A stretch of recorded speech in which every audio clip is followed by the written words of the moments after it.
C'est grâce à l'assemblage de plusieurs variétés d'olives, dont le caïtier, typique de la région, que ce produit a pu être obtenu dans la catégorie fruité délicat bio. Résultat, une huile d'olive fine et délicate. Bon, et ben voilà, ce sont les 2 candidats qui restent. Ces nouveaux arrivants sur papier glacé en font déjà partie. Macron, Marine Le Pen.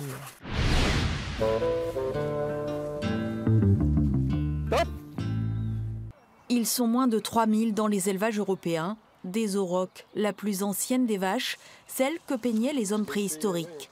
Arrivés là le mois dernier pour empêcher les herbes folles d'envahir cette prairie, enclave sauvage à quelques mètres de la ville. À raison de 40 brins par litre de liqueur, il en passe des heures à les cueillir. Car il sait qu'elles s'accorderont parfaitement avec l'alcool blanc issu des fruits de son verger. Les pommes de préférence qui donnent un alcool neutre sans goût de fruits, idéal pour que l'aspérule y laisse sa propre empreinte gustative après macération.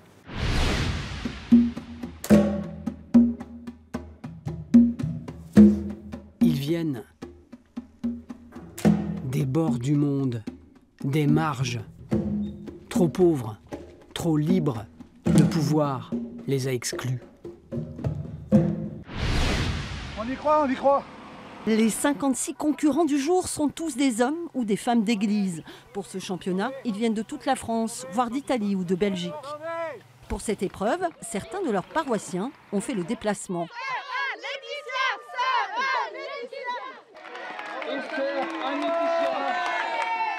C'est une grande surprise qu'elles m'ont faite de débarquer à 5 ce matin. Alors ça donne des ailes, vraiment ça donne des ailes. Le bison d'Europe est une espèce protégée qui ne peut être achetée. Il sera donc échangé. Du sang neuf pour le troupeau de Sainte-Eulalie. Le troupeau d'une quarantaine d'animaux aujourd'hui ne cesse de s'agrandir. C'est grâce à des réserves comme celle de Sainte-Eulalie que l'espèce compte aujourd'hui plus de 3000 têtes.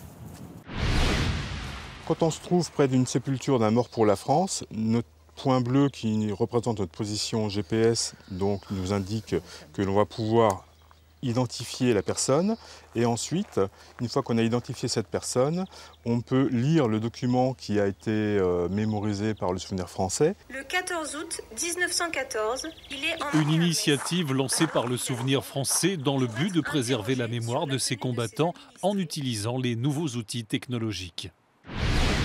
Ce Bouddha est fragmenté à travers le musée, donc il y a cette idée de ruine, de cassure. En fait, tout ça, ce sont des bâtons d'encens que je place sur la sculpture comme autant d'aiguilles d'acupuncture pour créer une forme de réparation sur le Bouddha fragmenté et cassé.